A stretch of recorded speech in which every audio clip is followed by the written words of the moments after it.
first thing I want to do is to give you a brief outline, and those are the 6 topics that we're going to consider today. And I'm not going to be able to spend much time on each one of them, but we'll try to do what we can. Now, if we go to the next one, Mike.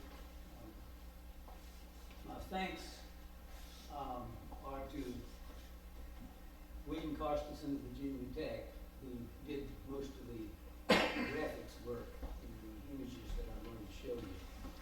And he was very, very helpful in doing that, very gracious in doing that.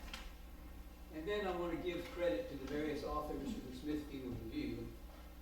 Now, some of you may not know what the Smithfield Review is. That's a journal that I started about 22 years ago. We just finished our 20th edition. It's an annual journal. And I had been working with a wonderful group of authors, and one of whom is here tonight, and I hope maybe some others will be here, but maybe not. Anyway, they get the credit for doing the legwork. I'm just the one that kind of made the trains run on time and got the various things informed to be published. You will find in the handout on your seat a list of Smithfield reviews from which this particular talk came. So if you want to know more about anything that I say tonight, you will find that amongst these references that I gave you.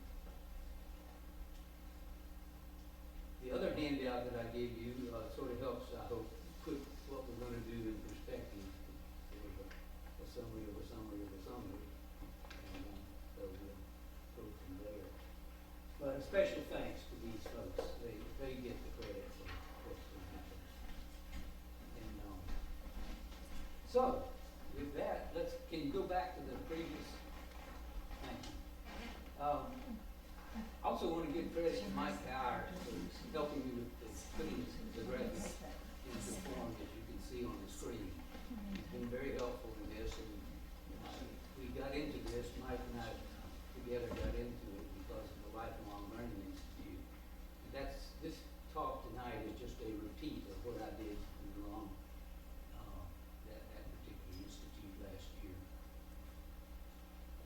And so with that, we'll start in. I don't know whether you realize that Blacksburg history is far more significant than most of us realize. One reason is because it's complex, it covers a large length of time, and it has wonderful, wonderful details that we tend to overlook when we think about history. I'm not going to have time to do much with those details, but I hope to maybe call your attention to a few of them. Now, I made the statement that Blacksburg history is far more significant than most people realize, so perhaps I should try to justify that a little bit.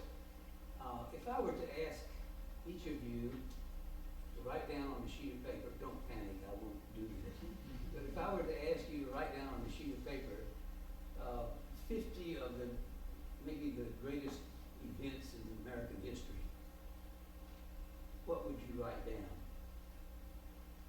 Now, if you can even come up with 4 or 5 of them, I'll be very proud of you. But now think about that just a minute.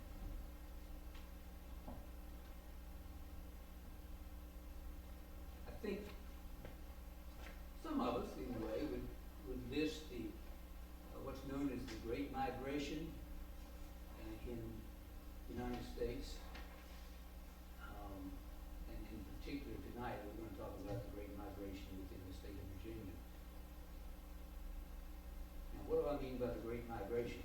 Well, in 1492, Columbus sailed the ocean blue and discovered what the world at that time thought was something new. They called it the New World. And since that time, the explorers kept pushing that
mention this French and Indian War, because the French and Indian War was a preamble to the American Revolution, which is the third major topic, and surely most of you got that.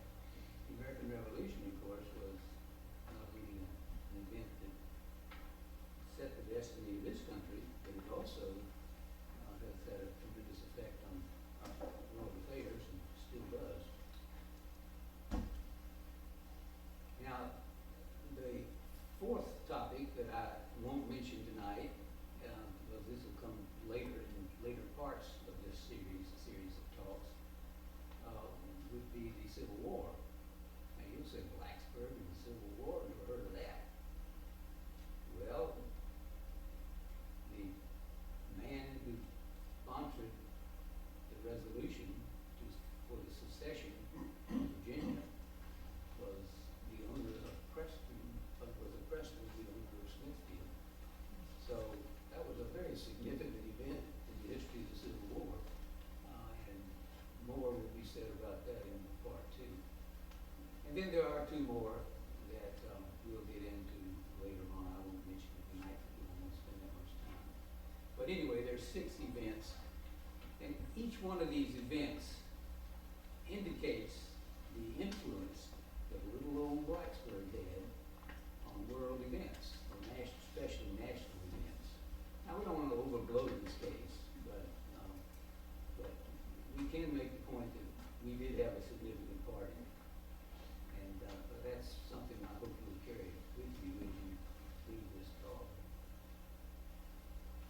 Okay, now with that little preamble, I want to jump into the first of these 6 topics. Can you give me the first slide? Now, I don't know how many of you are familiar with what's known as the Great Valley of Virginia. It goes by different names. I'm going to call it the Great Valley of Virginia. Now, this, of course, would mean this section of the Great Appalachian Valley right in here, this section. And notice that the Great Valley of the Appalachians really is a sequence of smaller valleys, and they're listed here. And the one that we were going to be concerned with in the state of Virginia would be 8, which is the Shenandoah Valley, 9, which is the James River Valley, 10, which is the New River Valley, and 11, which is, the Roanoke Valley, and 11, which is the New River Valley. And then it goes on to get down into Tennessee, the other valleys. Now, it so happens that the what you might call the ridge between the Roanoke Valley and the James River Valley is very close to Blacksburg, extremely close to Blacksburg. Most of you are familiar with the Catawba Valley, the road to Roanoke the back way, like this. Well, you don't realize it when you're driving that road, but you are crossing from the watershed of the James River into the watershed of the New River, or vice versa, depending on which way you're going. And you don't even realize it. I've looked for it and can't really find it specifically. You see the streams going eastward in one direction and westward in another direction. Then there's another geographic concept that you really need to understand in order to understand Blacksburg history, and that is the so-called Eastern Divide. And we're going to talk about that a little bit more. And the Eastern Divide is very important in Blacksburg history, and we'll get to that. And get the next slide. Now, this Great Valley of Virginia, essentially, if you want to know where it is, most of you have been on I-81. Well, you were traveling within the Great Valley of Virginia. It was that pink part of the previous map. Now, if you want to zoom in a little bit on I-81, this image didn't turn out very well, but we'll do the best we can here. You see I-81 coming down through here, through Buchanan, and then gets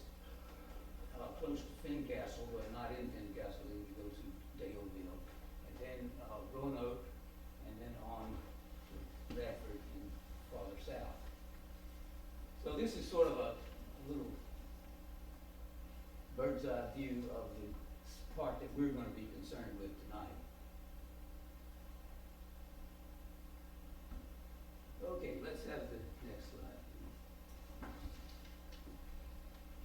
please. Now, this, within these valleys, you remember when looking at that first map, you had a sequence of colored strips going from northeast to southwest. Okay, those were caused by, those valleys were caused by ridges. And those ridges make it possible for you to travel all the way through here without really going up any serious rise, with one exception. You've got to get over the Eastern Divide. Now, if you're on I-81, that happens between Shawsville and Christiansburg. If you're going the back way to Roanoke up to the Catawba Valley, that happens just east of town, because the Eastern Divide is that ridge that you see where the water towers are. And what that means is that water to the east of that divide goes to the Atlantic Ocean, and water to the west of that divide goes to the Gulf of Mexico by way of New River, and eventually Ohio, and eventually the Mississippi. And it's interesting to note that that Mississippi watershed is tremendous. It's, I've heard it estimated to be 50% of the terrain of the United States. And some people say it's 40%. I don't know the answer to that, but it's somewhere in that. It's a huge amount of space. And of course, the eastern part of that is very important in history, and we'll mention some of that as we go on. Next. So one of those creases going through this mountainous section called the Appalachian Mountains, one of these creases follows the Catawba River. Now the Catawba River is really moving this way, and it eventually ends up in the James, and of course goes on to the Atlantic Ocean. So the early settlers found this crease. Actually, Native Americans found it first. They had these Indian trails, and these Indian trails are the trails that the settlers followed at the outset. They didn't want to go into, this was a gigantic forest, a wilderness, and they didn't want to take a lot of time cutting down trees and so on. So, and then of course they had to worry about swamps, they had to worry about mountains. It was a problem. But the animals figured it out first, and so the Native Americans just followed those trails. Now, when you get close to the Eastern Divide, these trails kind of branch out. Coming down the Shenandoah Valley is no issue. You know pretty much where you are. But when you get to the Eastern Divide, as you go up the slope, the ridges become smaller. The streams that create the valleys are smaller. And it's impossible to have any kind of transportation in those days other than horse and buggy or just the horse. So they came up the creek here, and eventually they came over here to this place. I'm going to give you the next one. Came up, they confronted the Eastern Divide. Now here is a picture of a long-range picture of the Eastern Divide. Kind of an interesting personal note here. I grew up on the Eastern Divide down here, and I ended up in Blacksburg on the Eastern Divide much farther north.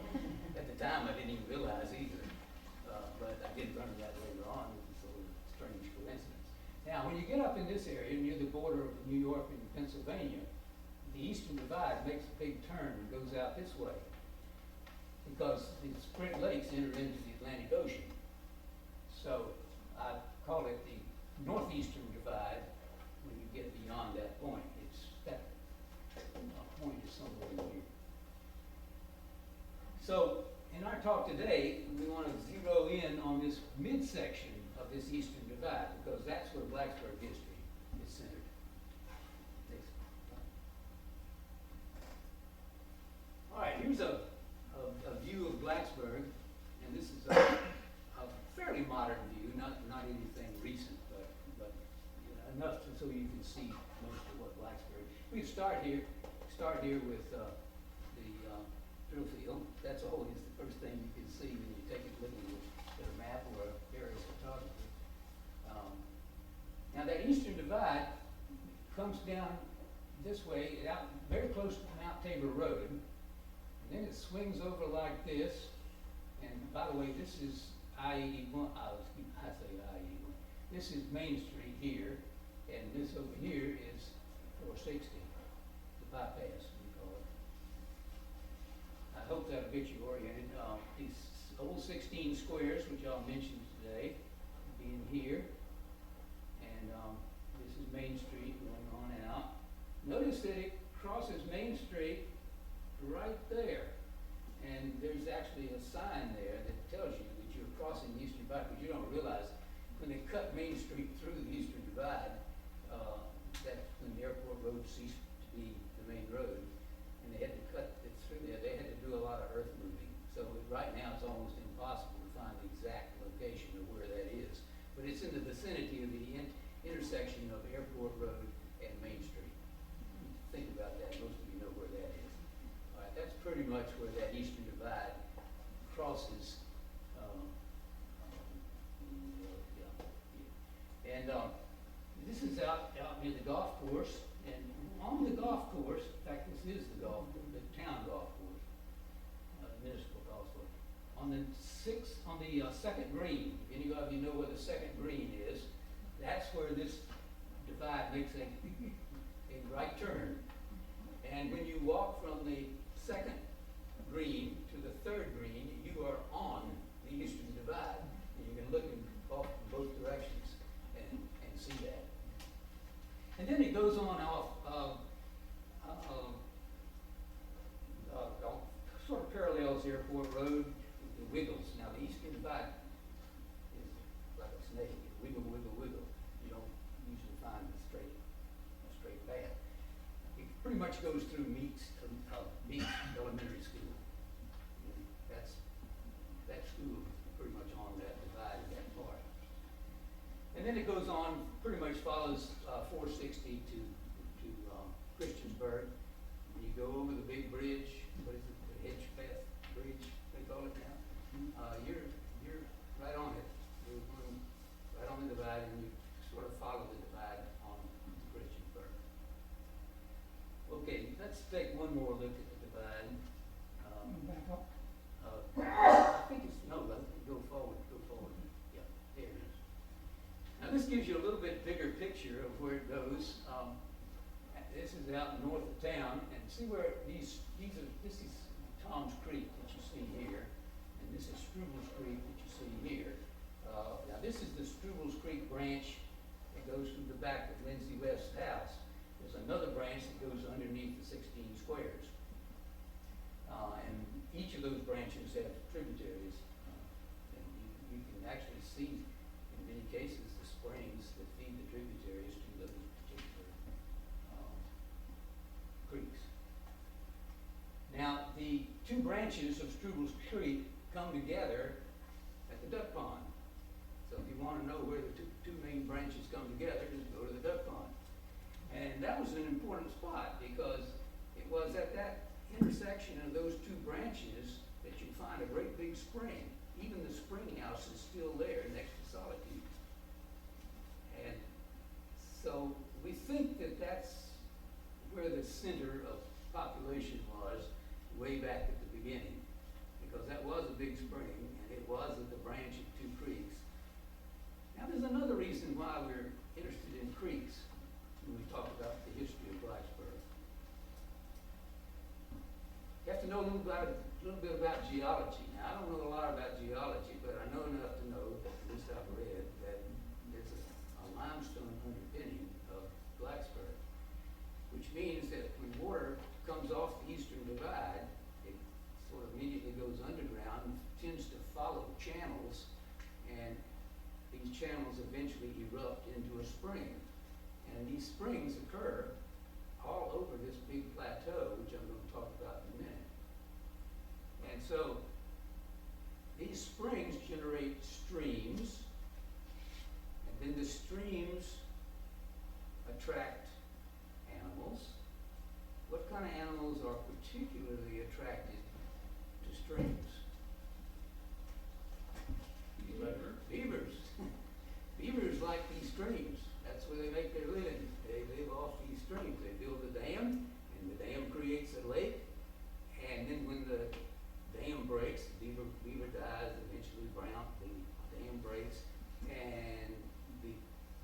trees decay because, you know, these ponds kill the trees.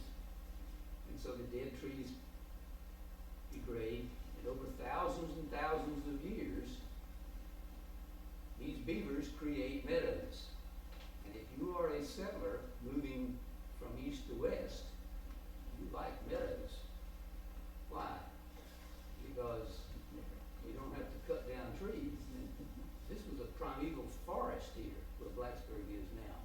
And there are a few big trees around, like that's why people get a little bit excited over Statey Woods. But that's where some original trees still exist. And there's a tree out in Smithfield, property it's on Tech property, but where the front of Smithfield faces it, there's an old tree there that they've estimated over 400 years old. They still live in it. And sometimes, if you want to take a walk out there and look at that tree. It's out in the middle of the pasture. You can't miss it. It dominates everything around it. And it's older, let's think about it, that tree is older than anything in Blacksburg. And it just shows you how kind of recent we are in the history of the world and American history in particular. Now, we want to take a good look at Strubles Creek and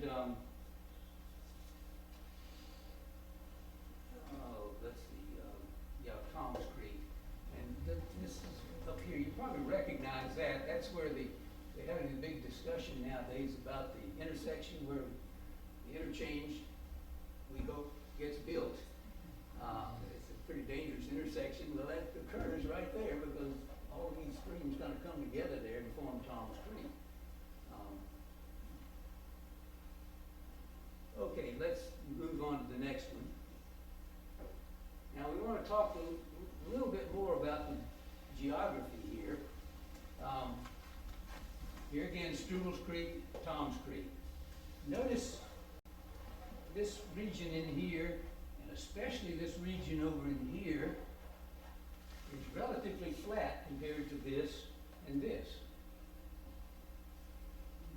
Now, some of you may find that to be strange. Maybe you haven't ever noticed that. But we have Price's Mountain here, and we have Brush Mountain here.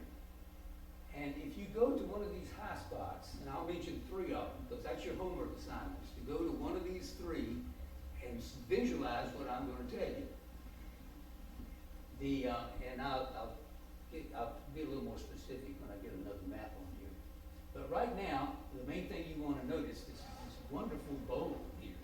Now, over here is that ridge east of Blacksburg, the Eastern Divide.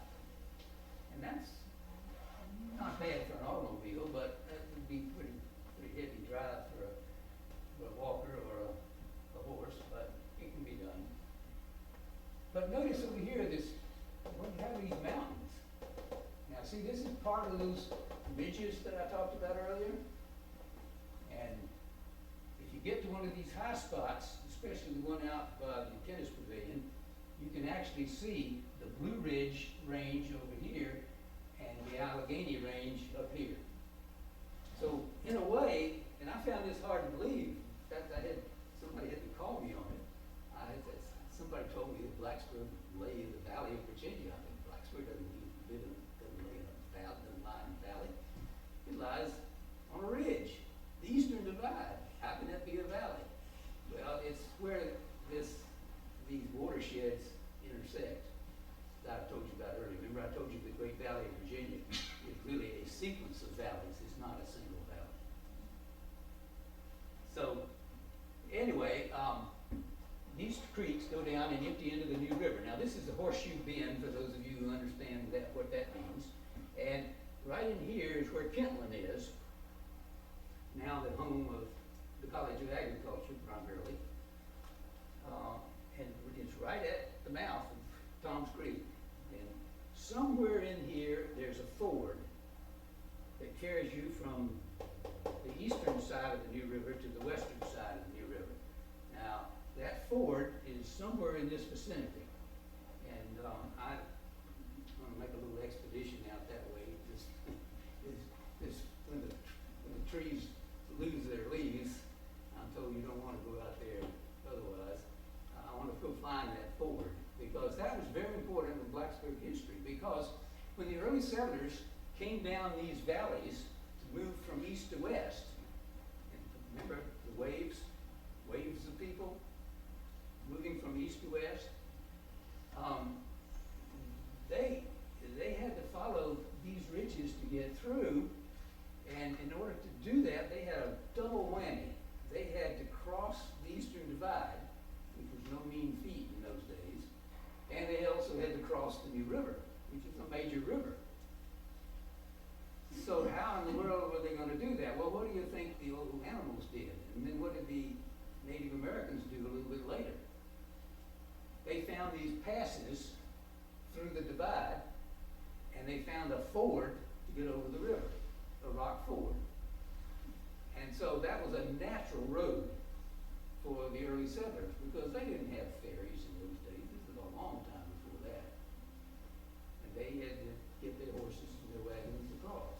So there is it's what they call the Treaty of Lancaster, which gives us a record of a road pretty much followed the Valley of Virginia that I pointed out earlier, down to the ford crossing the New River, owned by Adam Harmon, and his name is actually mentioned in the Lancaster Treaty.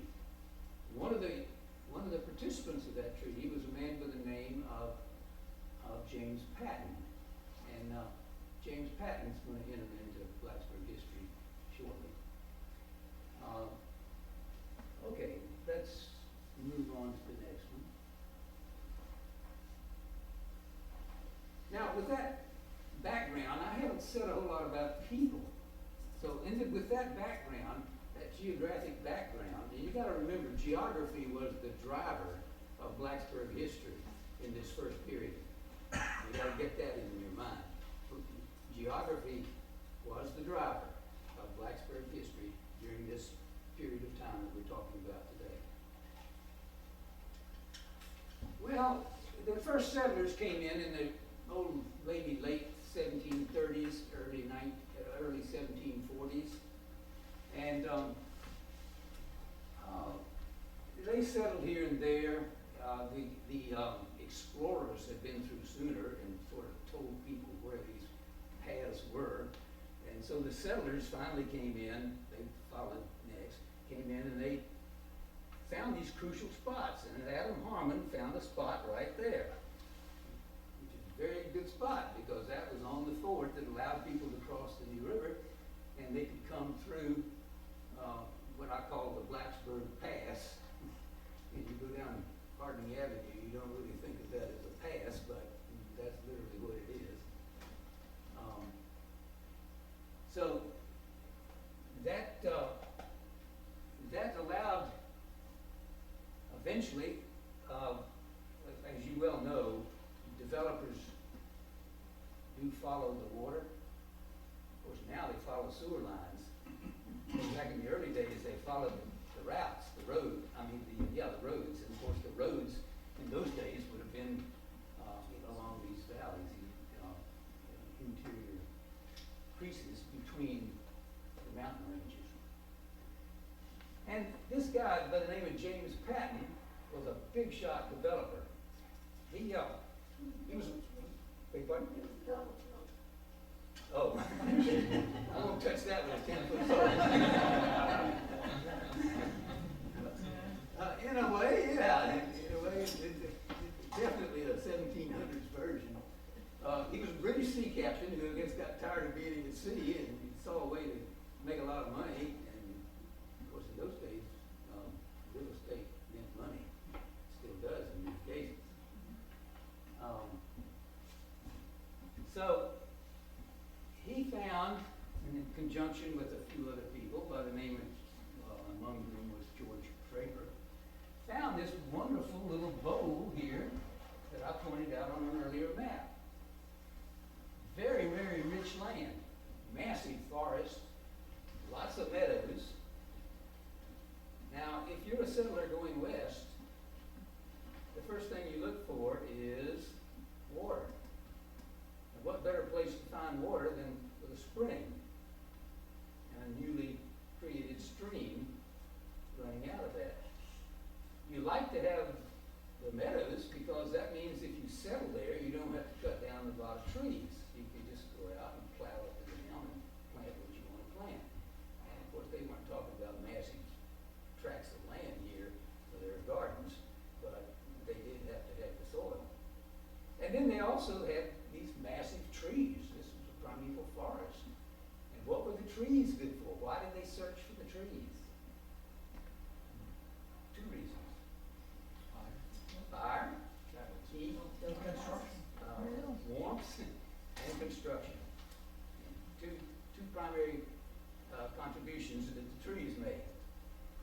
And of course, the beavers kind of helped in all of this because they created meadows, which eventually created smaller forests that could be cut easily. And there's this tremendous interplay of geology, geography, and biology that created this, what I call this, and I still call it, the Garden of Eden of this century. It is a marvelous place to go, to be, to see all this. Now, I'm going to point out this is part of your homework assignment now. I want to point out 3 spots that you can visualize this hunk of ground here that James Patton decided to subdivide. He went to the government, he got a grant, Patton, to do something with this land, and he sat on it for a while, and then eventually he had it surveyed by his nephew, and the survey at first just gave us the outline, and it wasn't exactly like this, but it was close. And then a little bit later, his nephew, William Preston, came in and surveyed the lots. And we'll talk more about those in a little while. But anyway, notice how this tract of land nestles in between this ridge and this ridge and this ridge. See, this is the ridge on which Blacksburg water towers are, out here. And then, of course, you've got a ridge out here going down to the New River. You know, the water coming down the New River makes this bend. And as you know, you probably remember a little bit of geography from your college days. This water tends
me these shapes? Like, They all had to have a spring. And sometimes they had to have more than one spring. They certainly had to have a good spring. So you'll find that. Now, Lindsay West property is somewhere in here, and I couldn't have time to try to find it right now, but she's got 3 springs on her lot. And it's not a big lot. So these springs were all over the place. The old 16 squares still has one spring interior and 2 more springs close by. And one more that's underneath the bookstore downtown. Funny story about that. You know, that was an A&P, and the bookstore bought it out, and the bookstore wanted to expand, and so they had to dig this gigantic hole, build this 2-story addition, and guess what they found? All of a sudden, everything flooded. Well, I could have told them they were going to find that, because that's where the original town spring was. That was the spring for the old 16 squares. We'll get to that in the next talk, if you are able to come to that. Okay, Why is it numbered the way it is? and the numbers are not, that was just, the author of the research here just numbered those Oh, I see. haphazardly, yeah. Now, there was one other question I got at the halftime, somebody refreshed my memory, I've already forgotten. Okay. I asked you about price, Stanley. Oh, yeah, well, that's coming up next, yeah, this lot here was the Price family, and, we're gonna say a little more about these various families as I move on. There was one other question that somebody hit me with, and I've already forgotten what it was. Never mind, let's move on. Let's go to the next. No, next. Okay. This is a much more recent view of, well, this is actually an aerial photography. Sort of reinforces the one that was there before this. You see, here's Price's Mountain, here's Brush Mountain, here's the ridge out by the river.